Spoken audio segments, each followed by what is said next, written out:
Salut les amis, c'est pas ma mère. Si tu reconnais, là c'est ma cabane, Kobe, donc la cabane en terre paille qu'on a fait. Ça c'est le monastère. Donc tu devrais imaginer où je suis. Là j'ai les pieds sur une petite table et j'ai la vue sur la vie, sur l'océan. Bref, c'est un blabla ce soir, donc un blabla radio. Donc il n'y a pas d'image, donc je vais le mettre vers le haut. Voilà, on s'installe, on papote. Et j'ai juste envie de passer un petit moment à blablater, à te raconter un petit peu. Et là, en fait, c'est nos projets. Pour ceux que ça intéresse. Si ça t'intéresse pas, c'est pas grave. Désolé. Il y a d'autres vidéos à voir. Si ça t'intéresse de savoir ce qu'on va faire, continue ce truc. J'espère que tu es bien installé. J'espère que tu as quelque chose à boire, que ce soit chaud, que ce soit froid, qu'il y a un glaçon, que tu le brûles, que tu le fumes, que tu le sentes, que tu le boives. Je te souhaite un très bon moment et merci de passer ce moment avec moi. C'est cool. Donc, qu'est-ce qu'on fait? Ça fait 7 ans qu'on est arrivé. On est arrivé en France en 2014, en avril 2014. Donc là, techniquement, ça va faire 7 ans. On est arrivé, ma Maya était enceinte de Miley à 7 ou 8 mois. Je crois qu'on a grugé l'avion. On est arrivé du Mexique. On était en train de construire la ferme de nos rêves dans les montagnes du Mexique. Et poum, on est tombé enceinte. Miley nous a rejoints. On a dit, ah vas-y, on n'avait pas d'eau, pas d'électricité. Je dis, viens, on accouche à la maison, là-haut, dans les montagnes, tout ça. Et ma Maya avait dit que son rêve d'enfant, qui est américaine, ma Maya, elle avait dit, moi, ce serait d'accoucher en France et de vivre en France, quoi, d'avoir mon premier enfant en France. Donc, quand on s'est rencontrés, je dis, ça tombe bien, il y a peut-être moyen d'arranger un truc. Donc, on est arrivé, on a accouché le 19 juin, et le 1er août, on a trouvé ce lieu, le monastère, là, donc c'est le presbytère d'une ancienne église, une église qui a été désacralisée parce que la voûte est pétée, donc il n'y a plus personne qui va. Et le presbytère, qui était l'endroit où le prêtre vivait, il a perdu son job, le monsieur. Désolé mon gars, on va te mettre ailleurs. Et ensuite, il y a une famille qui est venue et qui a vécu je sais pas combien d'années dedans. Et nous, on est arrivé après. Donc la famille est partie. Et nous, on est arrivé de nulle part, voilà, du Mexique, tout ça. On connaissait personne dans la région et quoi que ce soit. On a trouvé ça. La mairesse nous montre le presbytère, donc appartient à la mairie. Et on le loue à la mairie. Et derrière, j'ai eu la chance d'avoir... il y avait un terrain, il y a des champs de blé partout autour de nous. Et juste derrière moi, il y avait un terrain qu'elle a dit, c'est à la mairie, là, c'est à nous, mais on va le passer à un agriculteur qui va faire un champ de blé. Je fais, attends, il y a combien? Elle me dit, il y a un demi-hectare. Je peux pas le prendre, moi, c'est mon rêve, je voudrais en faire une forêt, Elle me dit, ok, si tu veux, en rigolant. Et donc, exactement 7 ans plus tard, aujourd'hui, là, nous sommes fin mars, j'ai effectivement planté une forêt sur un demi-hectare, j'ai planté des centaines de fruitiers, j'ai fait une cabane en terre, j'ai mis une grosse serre, j'ai mis d'autres cabanes en terre, j'ai créé des toilettes sèches, j'ai créé tout un écosystème, tout un labyrinthe, j'ai planté des milliers de plantes. Bref, on a kiffé nos racines pendant 7 ans. Et là, ça y est, boum, c'est un bébé forêt qui, d'ici 5 à 10 ans, va s'exprimer de toute sa splendeur avec des fruits dans tous les sens et des plantes partout. Bref, c'est un endroit qui est magnifique. Donc on l'a fait, et nous, ça y est, c'est le cycle de 7 ans, et on arrête. C'est bon, c'est la fin. Merci, c'est bon, j'arrête. C'est cool, j'ai envie de le passer. Donc là, on cherche la famille, ou les copains, en fait. Ça serait cool que ce soit un lieu commun, qui voudrait le reprendre, la location officielle à la mairie, payer le bail, machin, s'inscrire dans les démarches légales de la société française et de continuer le jardin, de garder ce côté, pourquoi pas de le vivre comme le monastère, comme on faisait, c'est-à-dire de proposer des retraites silencieuses, des moments de connexion à soi, à son cœur, donc de garder la philosophie du lieu, ce qui n'est pas un impératif, mais ça se prête avec le visuel qu'on a, tu sais, c'est magnifique, on a l'église, on a tout ce truc, enfin, c'est magnifique à voir. Donc on chercherait une famille, enfin je cherche pas, je sais qu'elle va venir, et on voudrait donc passer le bail, Ouakatépé, c'est bon, on le passe à la mairie, et c'est eux qui reprennent le truc, et qui reprennent le projet, qui continuent notre aventure. Et nous, c'est qu'est-ce qu'on fait? Déjà, pourquoi on part? On part parce qu'en fait, moi j'aime créer. J'aime plus créer que maintenir un lieu en vie. Donc j'aime pas trop la maintenance, j'aime la création. Donc j'ai créé ce lieu, j'ai vécu 7 ans formidables, j'ai rencontré des centaines de personnes, je me suis amusé, j'ai aimé, j'ai pleuré, j'ai kiffé, je me suis fait mal, j'ai tout fait, j'ai vécu quelque chose de magnifique. Et là, maintenant, je suis plus dans l'attente que tous les arbres grandissent, quoi, que tout le monde vieillisse. Et j'ai envie d'autre chose. J'ai envie de partir, j'ai envie de continuer, j'ai envie de replanter cette graine de folie quelque part d'autre. De changer de projet, de faire un nouveau rêve. Tu vois, je regarde ma liste de rêves et j'ai plein de choses encore que j'ai envie de vivre dans ma vie. Et je les vois, je fais ok, maintenant, next, c'est quoi? Bam, c'est ça. Et là l'idée en famille, c'est de repartir aux États-Unis, d'acheter un ancien bus d'école, mais plus petit, pas le gros, tu vois, le 16 places, de le reconvertir, d'en faire notre petite maison ambulante, et de tracer tout au long des États-Unis, etc., pendant quelques mois, pourquoi pas, kiffer. Et j'aimerais, moi, aller au Colorado, dans le Colorado. C'est un état, c'est dans le centre des États-Unis, il y a plein de montagnes autour, j'y connais rien, mais depuis très très gamin, je sais pas si ça se dit, depuis très jeune, depuis gamin, je rêve d'y aller, je kiffe, je sais pas pourquoi, je vois des images, je fais de l'escalade, j'ai envie de me balader, de faire des randonnées là-bas, il y a quelque chose qui m'attire. Donc toute ma vie, j'ai eu cette genre de... Dès que j'entendais le mot Colorado, ou dès que je le voyais quelque part, c'était un signe de l'univers qui me dit « Yes, un jour je viens vivre ». Pareil pour Hawaï. Pareil pour plein d'autres pays, le Nicaragua par exemple, ça m'appelle depuis très longtemps. Donc je sais que ça fait partie de ma liste de choses que j'ai envie d'aller vivre de mon existence. Donc bah forcément, boum, je mets tout en action et j'y vais. J'y vais sans vraiment savoir. J'y vais sans attente. C'est-à-dire en fait, c'est pas grave si j'arrive jamais au Colorado. Le fait que ça m'excite comme but, c'est suffisant. Et chemin faisant, bah, je vais rencontrer les choses, etc. Et comme je le dis, je vais peut-être finir en Bulgarie. Mais c'est pas grave, j'ai pas d'attente. Et c'est ça, je pense, où je me suis libéré, c'est de croire que mes idées, je devais aller jusqu'au bout. Je sais que j'irai, je sais pas comment, je sais pas où, je sais pas pourquoi, je vais y arriver, etc. Mais en fait, je veux vraiment me laisser porter par l'aventure de la vie, par le mystère, par le non connu, par ce que je peux pas contrôler. Je veux juste être surpris. Et cette attitude de vouloir être surpris, avec un contrôle quand même, ben ouais, je veux contrôler aussi la vie, je veux être là, il y a des trucs que j'ai besoin de savoir un petit peu. Donc j'essaie de trouver un équilibre. Trop de contrôle, ça ruine ta vie, ça te prend un stress, etc. Et pas du tout de contrôle, même si c'est ultra kiffant et que j'adore parce que je me laisse porter dans tous les sens. Bah maintenant, je suis en famille, tu vois, j'ai une épouse et j'ai un enfant. Je me dis bon, est-ce que je peux le jouer aussi freestyle qu'avant? Bah, elles aiment moins mon côté freestyle. Et je t'avoue qu'avec le temps, avec les années de voyage et d'expérience, bah, j'apprécie une forme de confort. Alors qui est pas dans le confort, on pourrait penser je veux du meilleur matos, ouais c'est cool, j'aime bien quand tu dors sur un bon matelas, c'est cool. Mais pour moi c'est pas ce genre de confort. Donc c'est pas un confort matériel, c'est un confort idéologique. C'est-à-dire qu'en fait je veux être dans un lieu où je me sente vraiment bien, où je sens pas que je dois quoi que ce soit à quelqu'un, qu'il y a rien qui me gêne ou qui m'empêche d'être moi-même. Tu vois, donc j'ai pas d'excuses. Là, ce que j'ai trouvé ici, ben en fait, je fais ce que je veux, en fait, plus ou moins ce que je veux, dans la limite des stocks disponibles. Mais sur ce terrain, sur ce demi-hectare, mais je me suis grave éclaté, quoi. La mairie, elle a toujours validé ce que j'ai fait, elle m'a laissé tranquille, j'ai dessiné ça, j'ai fait une cabane, j'ai fait ci, j'ai vécu mon kiff. Tout est plein d'amour, tout est plein de beauté. Enfin, je kiffe totalement, tu vois.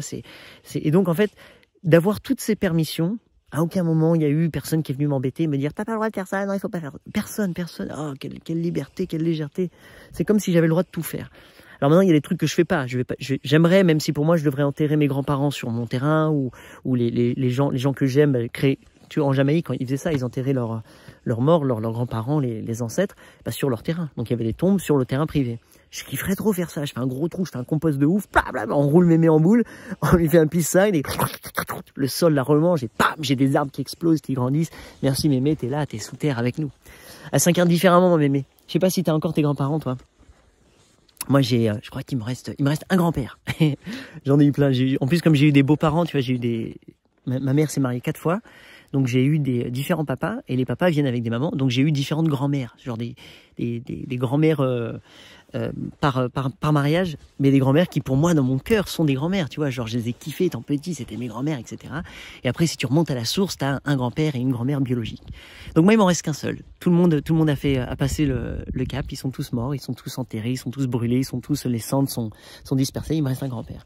Et là récemment, donc moi qui habite à côté du monastère, donc on a un cimetière forcément, qui est magnifique, j'adore voir le cimetière, j'adore voir les gens, les ancêtres, c'est beau, il y a quelque chose d'assez beau, même si je le trouve stérile et bizarre, j'aimerais le fleurir ce cimetière, j'aimerais lui donner la vie, j'aimerais faire tout ça, bref, récemment ma grand-mère, j'arrête pas d'y penser, ma mémé une bretonne, salut à tous les bretons, une vraie bretonne qui fait des galettes, regarde, mémé, galette bretonne, corps à corps sur YouTube, et tu vas voir ma mémé qui fait des pures galettes de sarrasin, c'est cool. Donc c'est la dernière à être morte, à passer le cap. Et là récemment, j'arrête pas de penser à elle. Et je la sens dans cette énergie. Et donc j'ai trouvé un endroit de mon terrain, une butte, une planche, tu vois, où j'ai planté des trucs. J'ai dit tiens ça c'est une tombe, ça c'est mémé. Mémé t'es là. Et en faisant ça, au même moment, ma mémé, toute sa vie, enfin tout ce que j'ai connu de ma mémé, on lui achetait toujours de la nourriture pour tourterelles. Et elle nourrissait des tourterelles dans un petit quartier où elle habitait. Et elles venaient tout le temps, elles leur foutaient plein de grains, etc. Et ils venaient en masse, ils venaient plein de tourterelles, elles adoraient. Et ça faisait chier tous les voisins, parce que ça chiait partout, parce que c'était plein de bruit, etc. Mais ma mémé, jusqu'à ce qu'elle pouvait toujours marcher avec sa canne, presque elle allait ramper, et elle allait mettre des graines aux tourterelles. Et donc elle les a toujours, j'ai toujours vu des tourterelles avec ma mémé, et puis elle m'a toujours parlé de ces tourterelles, etc. Et là, donc ça fait 7 ans qu'on est là, et là, pour la première fois, il y a un couple de tourterelles, boum, qui vient de s'installer au jardin. Donc je sais pas où ils nichent encore, je crois que c'est un arbre qui est juste derrière moi. Mais ils viennent, ils se sentent bien, et je leur donne des graines, parce que je mets des graines à plein d'oiseaux, et ils viennent, et donc je les vois. Et donc en fait, j'ai ma mémé et j'ai mon pépé.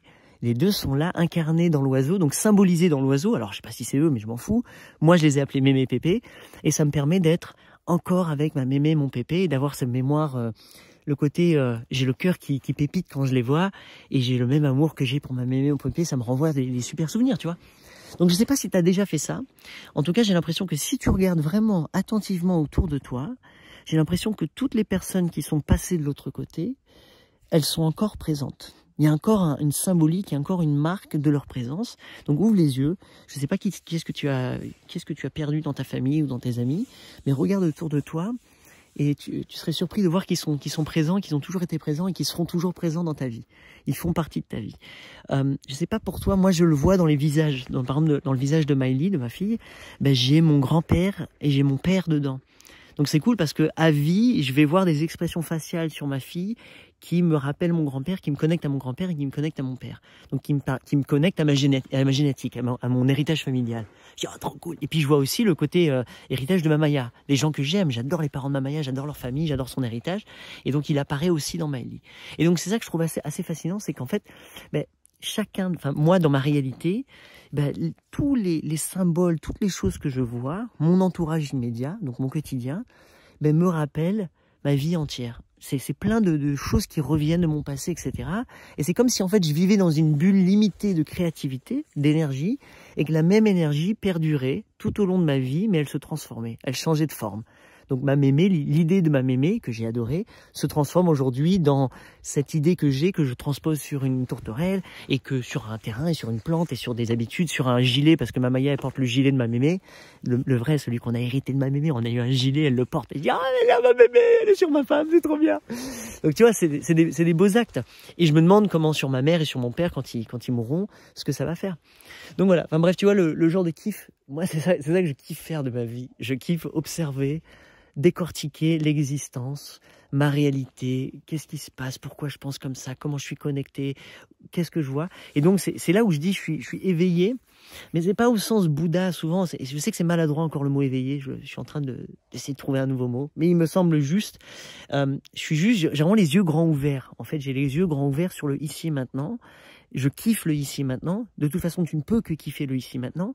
Si tu ne kiffes pas le ici maintenant, pour moi, dans ma croyance, on est d'accord, c'est que tu es en train de penser à quelque chose. Tu es en train de penser à quelque chose, soit du futur, soit du passé. Donc, tu es dans l'illusion. Tu es dans l'illusion parce qu'en fait, ça ne se passe pas. C'est dans ta tête, c'est une histoire que tu te racontes, qui vient du passé ou du futur. Alors que le ici et maintenant, bah, généralement, tout va bien. Ça, c'est en train de se passer, etc. Même si tu as super galéré dans le passé, même si tu penses que tu vas super galérer dans le futur. L'ici et maintenant, généralement, quand on se focalise sur l'essentiel, sur l'existence même, donc au sens large, plutôt que sur le petit problème instantané qu'on a dans notre vie ou la douleur, ben waouh, c'est ouf quoi. Et plus tu prends du recul, donc plus pour moi tu t'éveilles, donc plus tu ouvres grand les yeux et tu ouvres grand tes sens, plus tu réalises ben, en fait que tu n'es qu'une toute micro scupule, je sais pas si ça se dit, particule d'une planète qui est toute petite dans l'univers, qui est en mouvement à pleine vitesse lancée dans l'espace.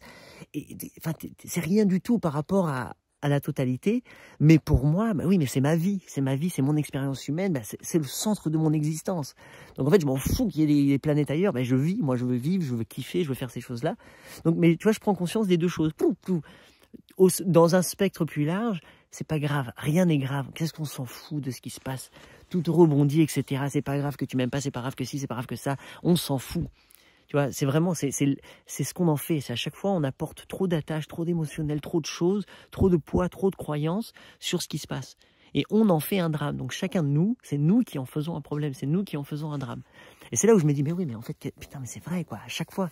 Et donc, mon petit problème existentiel, même si moi, ça va m'obséder la tête, si je te le raconte, tu vas dire, bah, qu'est-ce que tu t'en fous? Tu lui dis, bah voilà, c'est fini, on s'en fout.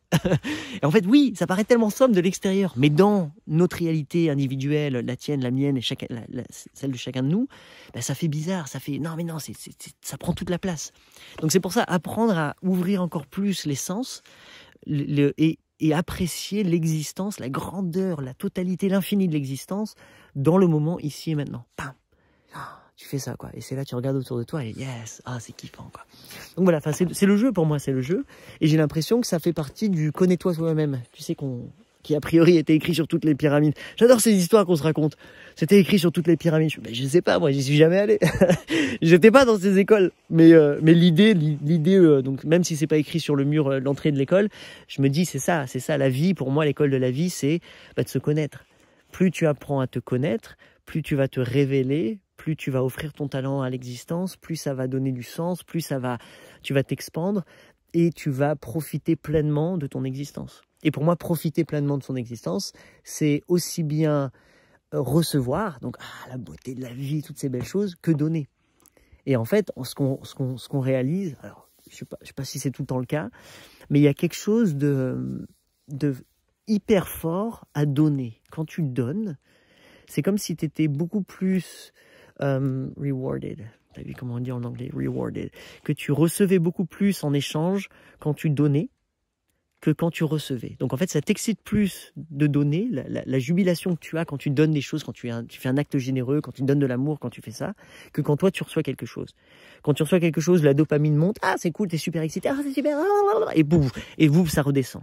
Le contraire, c'est quand tu donnes, quand tu es là vraiment dans l'action et que tu fais quelque chose de beau, ça dure beaucoup plus longtemps et ça nourrit quelque chose d'autre. A priori. Maintenant, je sais pas, je kiffe recevoir, je kiffe donner. En tout cas, j'essaie toujours de faire un ping-pong entre les deux et de me rappeler, surtout ça, je pense que ça, c'est une des choses cruciales, que je reçois tout le temps. Tous les jours, chaque minute, c'est un cadeau, c'est un cadeau, c'est un cadeau. Je reçois un cadeau, merci, merci, merci, merci. Si vraiment je regarde ma vie, c'est tout le temps des merci, c'est tout le temps des waouh, qu'est-ce que je regarde autour de moi, qu'est-ce que j'ai la chance. C'est beau, là au-dessus de moi, là, tout de suite, j'ai les étoiles. Merci, le cadeau, c'est super. Là, on a eu la pleine lune qui était magnifique, une couleur trop belle depuis une semaine, on la regarde, c'est magnifique. Merci, quel cadeau. Là, je suis là ici, il n'y a pas un bruit, il n'y a que les petits oiseaux. Merci, quel cadeau. Et tu vois, toute microseconde, je peux faire que de remercier. Pourquoi? Parce que je reçois constamment. Et je pense que chacun de nous, toi, tout le monde, nous tous, nous recevons constamment. Mais c'est possible qu'on se prenne tellement la tête à penser à d'autres choses qu'en fait, on n'arrive pas à voir, à être conscient, à être éveillé sur ce qu'on reçoit actuellement. Et c'est ça pour moi l'abondance. L'abondance, c'est que tu es tout le temps en train de recevoir exactement ce qu'il te faut. Peut-être pas ce que tu voudrais tout le temps, non, désolé, mais ce qu'il te faut. Donc en fait, tout est parfait. Tout vient à point qui sait t'attendre, qui sait écouter, qui sait s'éveiller. C'est vraiment ça, c'est le truc. Donc, comme tu sais déjà que tu reçois, pour moi, l'idée, c'était d'arriver à le mettre en mots. Qu'est-ce que je reçois? Ça, merci pour ça, merci. Donc, de vraiment faire la liste de ce que je concevais, ce que j'arrivais à comprendre que je recevais. Il y en a plein d'autres que j'arrive pas à comprendre pourquoi je reçois là, chaque respiration. Écoute. Merci, qu'est-ce que c'est bon, c'est frais, c'est léger, ça pue pas, ça sent la vie, c'est plein de pollen, c'est plein de vie, merci, ça rentre dans mes poumons. Je reçois, tu vois, je reçois totalement. Il y a des moments dans ma vie où ça puait, c'était affreux, ça piquait le nez, c'était un truc, c'était trop chaud, c'était trop froid, c'était pas plaisant de respirer. Et là, je l'ai, 100%, dans mon ici et maintenant, je l'ai. Ouais, c'est bon. Voilà. Et donc, comme je sais que je reçois abondamment, je veux donner. Donc en fait, moi, ce que j'essaie de faire, c'est de focaliser un maximum de mon temps de vie, de mon temps d'existence, à offrir, à donner, à aller, à proposer des choses vers l'extérieur.